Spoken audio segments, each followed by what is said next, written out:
you got some DMs last week of people asking you how to scale or why it's important to scale, and they're really confused. They don't really understand what that even means. Can you speak to that? Yeah, scaling is like really weird for a lot of companies. And there's a ton of social media influencers and marketing gurus that you'll see online that are like, here's how you're going to scale from 6 to 7 figures or scale from 5,000 a month up to 100,000 a month. And scale comes with a huge price on it, not only financially, but also emotionally. It comes at a cost of your team and making sure that your team and your operations are in place. And scale is a really big buzzword that's really loaded, and people don't take that into consideration when they're looking to scale. Scale is a great thing because it means you can help more people, you can build your brand and really build your business the way that you want to. But it comes at a huge cost. And I think that's a big piece of the conversation that's been left out over the last 5 years is what's the cost that actually comes from scaling? Because most of the time what in business cycles, what you'll see is you'll see kind of this 3-staged approach where you'll start to surge, right? You're getting a ton of energy. There's a ton of momentum happening, but nothing's quite clicking yet. And you feel like that, oh my gosh, like we're right on the edge of something great happening. And you feel that rush, you feel that momentum. And then there's a catalyst. Something happens, you start generating a few leads, you get picked up on a viral social media post, or you get featured in a news article, or whatever that catalyst is, you meet that next person, then you start to really explode into that next level. And that's really the stage of scale that everybody's talking about, is that you're in that momentum stage and everything's happening. And then naturally, we start to cool down a little bit, and that's totally okay. And it's a part that nobody talks about, is that plateau. That plateau is actually really good for your business. It's very rare that a business will double year over year over year. Most of the time you can get like 2 or 3 years of that solid growth, and then you start to plateau.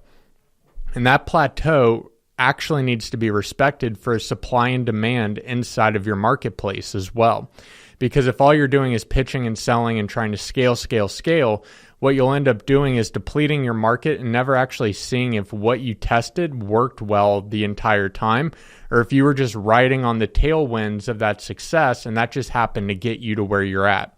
That plateau also allows you to reset your operations. It allows you to reset campaigns, allows you to kind of take a moment and analyze, how did we get here? Can we duplicate this success? Because if we're looking at this as a big chart or a big map, and we're on a boat sailing through the ocean and we're trying to get from island A to island B, but we end up on island C, while island C may be really great for us, it wasn't the plan, and can we actually duplicate that success in the future? And this is why scale can be a very dangerous word for your business, is if we don't have those replicatable systems and processes, and we don't have our operations team dialed in, and we don't have all of these key metrics ready to take us from island A to island B again, we're actually going to have a hard reset that costs us probably the majority of our customer base. It's going to cost us our profit. It's going to cost us a lot of things that we weren't willing to sacrifice at the beginning to get to that spot. And it actually causes a hard reset on the business. So when people say, hey, how do I scale this thing? What they're most likely talking about is, how do I increase top line revenue while keeping profitability, which is a totally different question than how do I scale? If I'm at a plateau, it seems like, okay, this is a time for me to analyze. Like, I need to look at the blueprint. So what is the next step? So what can somebody do in order to take their company to the next step? Because regardless, you've heard people say, if your business isn't growing, then it's dying, right? Because the market is changing. So if you're hitting a plateau, somebody's going to feel like I hit a plateau. My business is dying. So how can they leverage that plateau so the next steps that they take exponentially have their business grow, so they can surpass the market and don't keep falling under it? Yeah, a lot of that comes back to the market research that you're doing inside of those moments. So going back to, hey, we set the course to plan to go from A to B, but if we ended up on island C, what failed along the way? And knowing that, hey, this failed, or we did this and this worked really well, now we have data points where we can start to lean into that charting of the course and get us realigned back into that. It may be that we have to introduce a new product or a new service. Typically, we look at that at about every $500,000 point, we're looking at adding in different products or services, or hey, do we need to take a price increase because our operations have gotten to the spot where our profitability isn't matching at the same level, so we need to reset a little bit on those metrics. And now that we're doing that, do we take the increase on our existing customer base as well? For certain products that are, maybe a coffee shop or a donut shop, we can't afford to do that and grandfather people into previous pricing.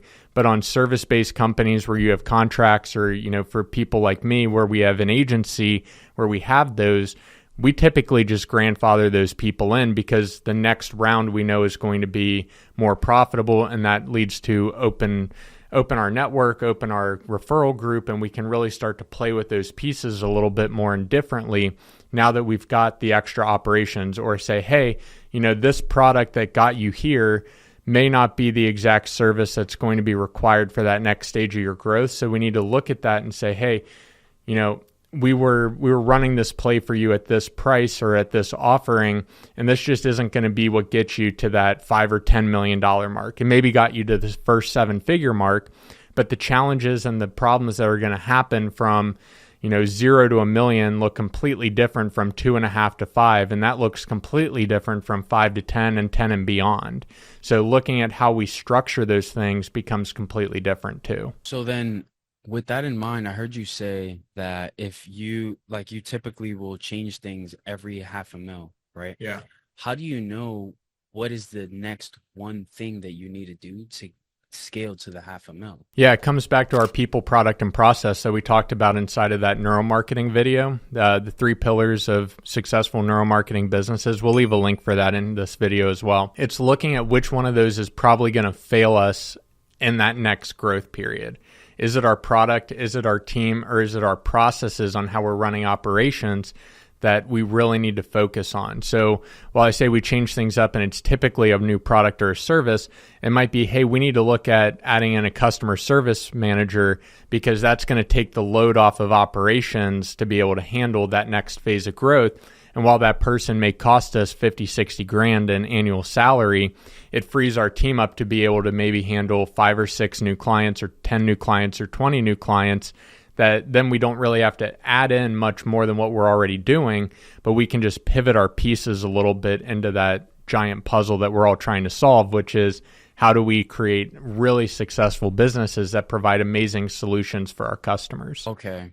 So we've been able to identify, the thing that we need to get, the thing that we need to change in order to scale to the next level and then to hit that next plateau. And it's almost like we're aiming to hit that plateau on purpose so that we can then, we can stand on solid ground and walk with some consistency, then scale again. And we keep building a solid foundation. So I think one of the things that we've seen a lot from people that are messaging you is that they're struggling with pricing. They can't find the right pricing because the margins keep changing and they keep having to hire people and they have to pay them more than they're even able to charge their clients on their service. Right. So what would be your suggestion on how people can change the way that they price their service or their product so that they can actually start scaling their business? Yeah, really, really good question, and one that we get a lot of.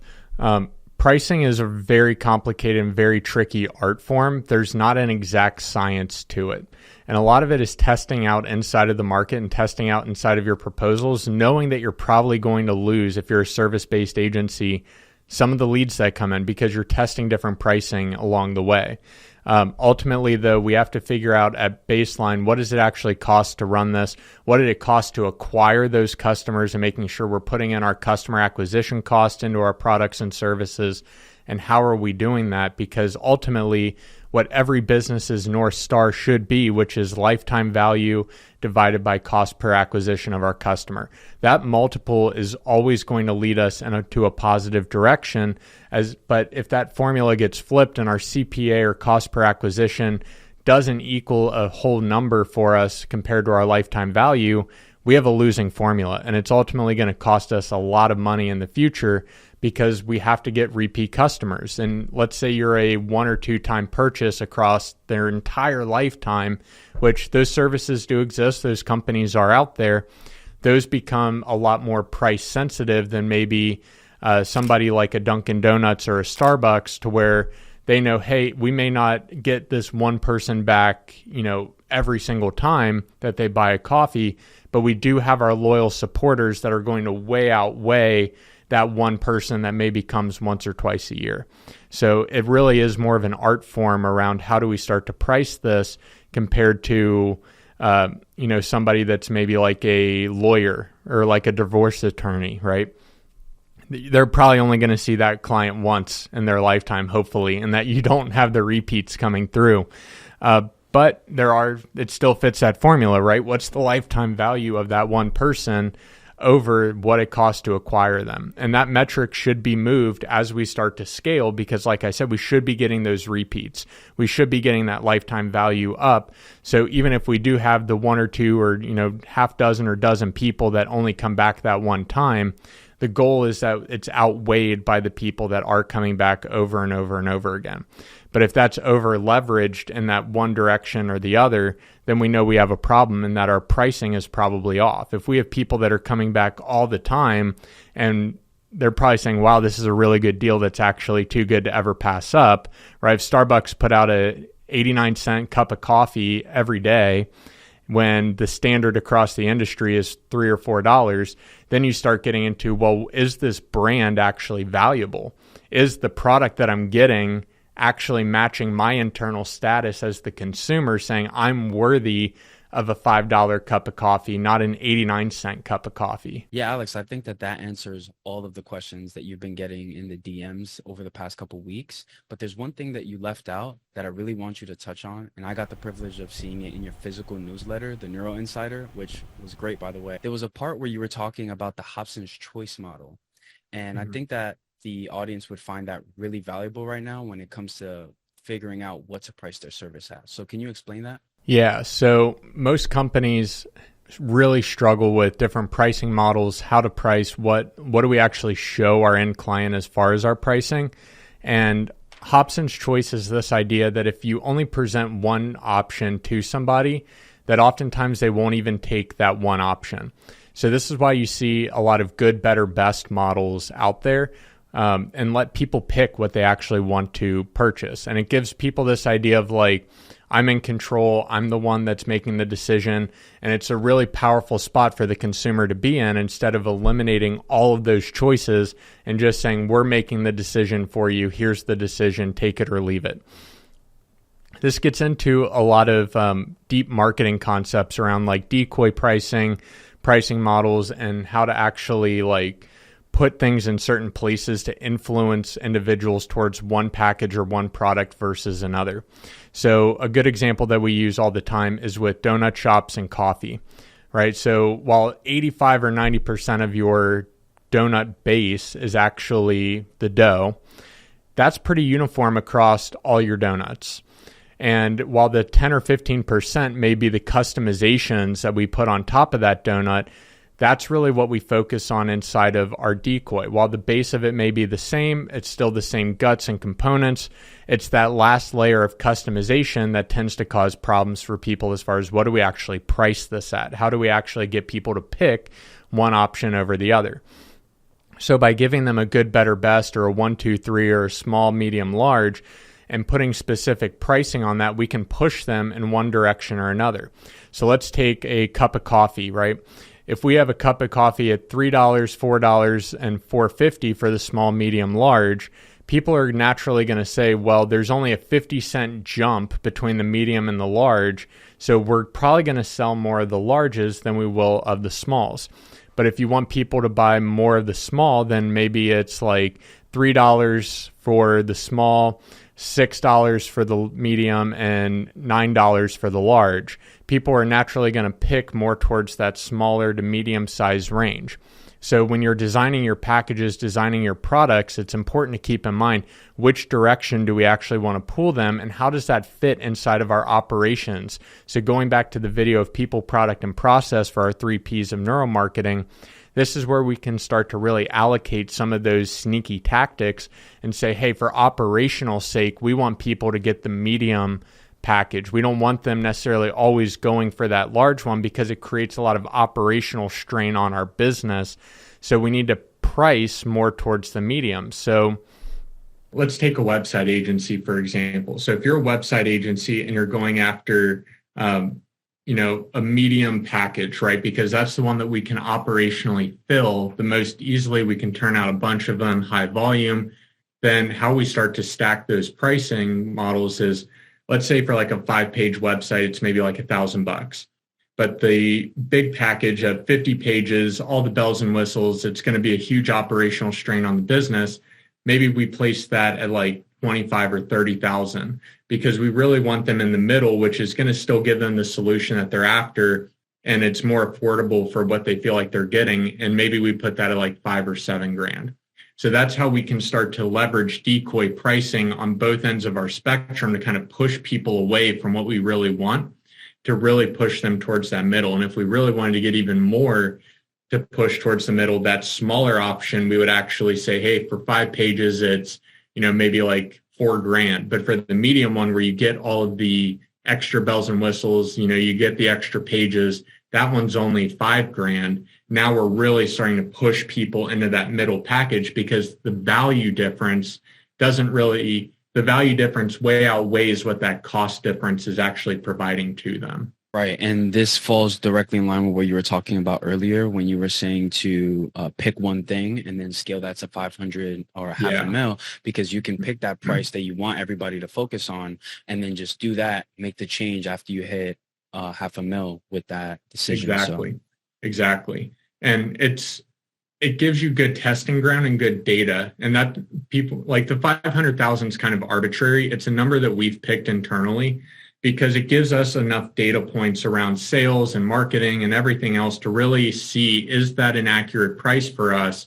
And are we still profitable as we've added in team members and volume and lead generation and expenses and everything else that goes into running a business successfully that you have to factor in, and taxes, like all that has to be factored in. So when we're organizing this and really focusing, it gives us enough data to say, is this working or is it not? Now, obviously, if you're like way undercutting your price and you're like not making money on it, yes, let's make a change. Let's go and fix things immediately. But if you're kind of teetering, it gives the business owner and your operations team an opportunity to look at a P&L sheet or look at your finances and say, do we actually need all these tools to get the job done?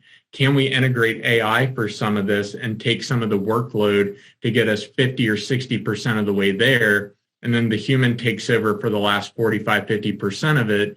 And now we're able to leverage technology in a little bit of a different way to deliver that same amazing customer experience and customer outcome, but without having to spend all of our money on labor to get us to that point. So everything that we've talked about, my team and I actually do on a day-to-day. That's actually where I spend the majority of my time, is helping businesses go through this exact exercise, but we go way far in depth. It's actually a 2-day deep dive that we bring to businesses where me and my team will, for 2 days, we sit down, we bring out an entire marketing and business development strategy to implement these exact things, so you have clarity and confidence moving forward. So if that's something you want, we've got a link down there in the show notes.